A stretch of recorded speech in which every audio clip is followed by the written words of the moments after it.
Now with Sayjal and Alan at the Second City Theater in Chicago. This place is very well renowned for its improv comedy. What do you have to say to that?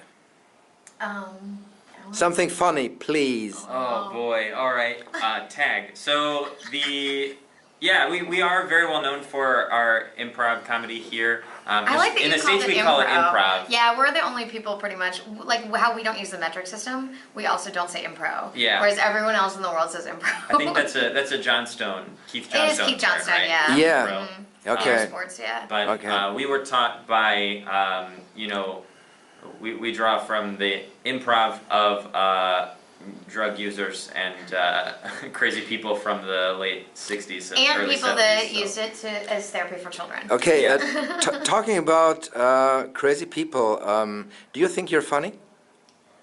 Oh wow, what a hard I question. think Alan's funny. I think Sayjal's funny. I think so. That's easy. Mm-hmm. That's way easier. Good answer.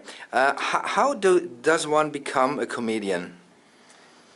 It's weird. I think it's easy to play comedy down as an art form because at the end of the day the goal seems simpler than maybe some other arts. But I think like other art forms like painting or sculpting or performance or writing, I think comedy is something that everyone has the capacity for, and based on your perspective on the world and your ability to kind of hone that craft, it's a title you can sort of obtain over time. What do you think about the German concept of schadenfreude? So I love schadenfreude. I also love schadenfreude. So there used to be a group in Chicago called Schadenfreude, and that was their brand, basically, was that type of comedy, and I've always kind of loved it. It does get to the point where I'm uncomfortable, but I don't like extreme schadenfreude when people seriously get hurt or anything like that, but I'm all for watching someone burn. You know what I mean? Yeah. Yeah. So both of you, what is your favorite comedy movie? Maybe the ladies first. Anything by Werner Herzog, and That's comedy. I consider a lot of his movies comedy, and In a way, yes. Okay. How about and Pee-wee's Big Adventure is probably my hands down favorite movie of all time. Okay, how about you? I grew up on a lot of Mel Brooks movies.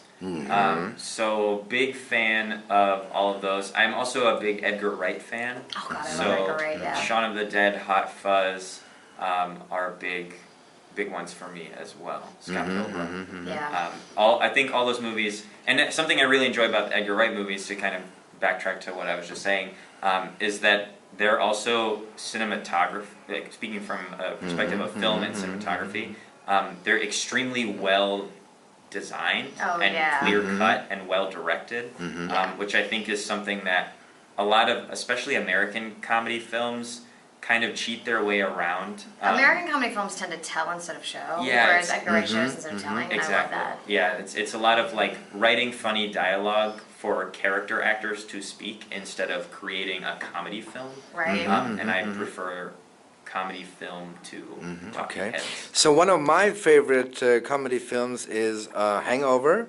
How do you like the concept of that?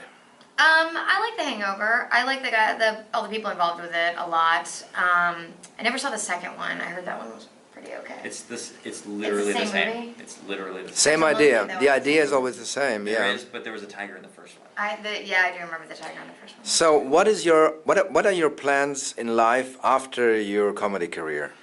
I guess kill myself. I'm hoping to die in my dressing room Yeah. before the show. There's no. Or after there the are no show. plans. Actually, I don't want to understand. You'd have to come in and do the last show. And why do you think you did choose something so stupid like becoming a comedian? I have no other marketable skills. I was just about to say I don't have any other choice. It's like it's a blessing and a curse at the same time. You're like, man, I can either go bag groceries at Treasure Island, which I think is a totally noble job, and sometimes I wish that I would be happy doing that. But yeah, I feel like I have no choice.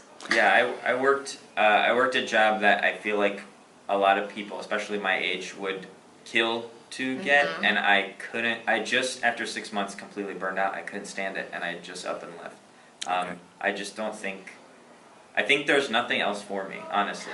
there really isn't like nothing else would like Right. satisfy me or make me like feel fulfilled when I woke up in the morning. Sometimes I like troll vet tech schools to maybe become a vet tech, but I couldn't put animals to sleep, and that's like the one part of the That's job. like 80% That's of the like job. most of the job, and even if it's like for good, you know, they're in suffering and stuff, that I just don't think I could do it. Yeah. So now we put audiences to sleep instead. So that's very funny. Thank you. But Alan, now the last question, the most complicated maybe.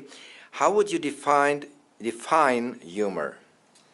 Oh wow. It's so different for everyone. I don't know. What is hard. humor? What is humor? It's hard. I mean, well, because even psychologically speaking, right? Scientists aren't sure yet why we laugh. Like what? Beep, bop, boop. Beep boop. I'm a robot. But seriously, like there's a lot of unanswered questions Yeah. about like what drives us. And again, tying this back to art in general, what drives us to paint? What makes us laugh? Why are some things funny and some things not? What is aesthetically beautiful?